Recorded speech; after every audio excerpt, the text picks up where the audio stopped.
আসসালামু আলাইকুম সুপ্রিয় দর্শকবৃন্দ। স্ক্রিনে যে ঘাসটি দেখতেছেন এটি মূলত ইন্দোনেশিয়ান স্মার্ট নেপিয়ার হাইব্রিড ঘাস।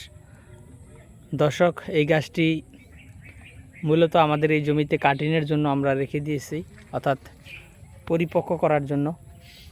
বর্তমানে আমাদের এই ঘাসের বয়স হবে প্রায় 4 মাসের মতো, অর্থাৎ আর হয়তোবা 15 থেকে 20 দিন বা 30 দিন পরেই আপনারা জানেন যে স্মার্ট নেপিয়ারটি মোটামুটি 5 মাসের আগে কিন্তু পরিপক্ক কাটিং কিন্তু হয় না।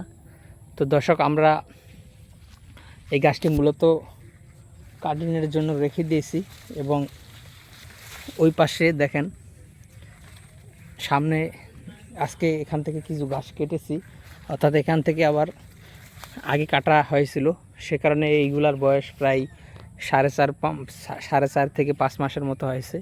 সেজন্য আজকে এখান থেকে ঘাস কেটেছি। দেখেন গোড়াগুলো সাদা রয়েছে একেবারেই।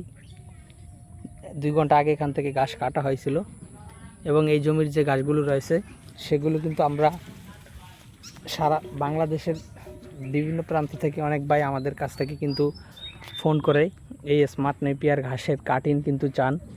তাদের জন্য কিন্তু আমরা এই গাছগুলো রেখেছি। যারা কাটিং সংগ্রহ করতে চান তারা আমাদের যে স্ক্রিনে নাম্বারটি দেওয়া রয়েছে সে নাম্বারে যোগাযোগ করলে আমরা সারা বাংলাদেশে এই ইন্দোনেশিয়ান স্মার্ট নেপিয়ার হাইব্রিড ঘাসের কাটিংগুলো কিন্তু ক্যাশ অন ডেলিভারিতে পৌঁছে দিতে পারবো।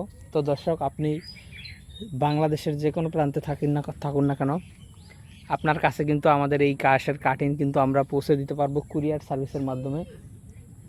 সেটা হোক জেলা কিংবা হোক উপজেলা, যে কোনো জায়গায় কিন্তু পাঠানো সম্ভব। তো দর্শক, আপনি স্মার্ট নেপিয়ার ঘাসের পাশাপাশি অন্য যদি কোনো ঘাসের কাটিং সংগ্রহ করতে চান তাহলে আমাদের কাছ থেকে নিতে পারেন। আমাদের কাছে বর্তমানে আপনার Zara one, elephant hybrid, Zanzibar নতুন ঘাস, তাইওয়ান নতুন ঘাস, গুয়াতিমালা নতুন ঘাস এবং জার্মান হোয়াইট হাইব্রিড, পাশাপাশি যে গাছটি দেখতেছেন ইন্দোনেশিয়ান স্মার্ট নেপিয়ার, অর্থাৎ এই সকল ঘাসের কাটিং কিন্তু আমাদের কাছে রয়েছে। তো দর্শক, আপনার যে কোনো পরামর্শের জন্য অথবা যে কোনো ঘাসের কাটিংয়ের জন্য আপনি আমাদের স্ক্রিনে দেওয়া নাম্বারে যোগাযোগ করলে আমরা চেষ্টা করব সঠিক পরামর্শ দেওয়ার, অথবা যদি কাটিং সংগ্রহ করতে চান তাহলে চেষ্টা করব সুস্থ সবল ও পরিপক্ক ও ভালো মানের কাটিং আপনাদের হাতে পৌঁছে দেওয়ার। তো দর্শক, আজকে ভিডিওটি এখানে শেষ করব। সকলকে অসংখ্য ধন্যবাদ।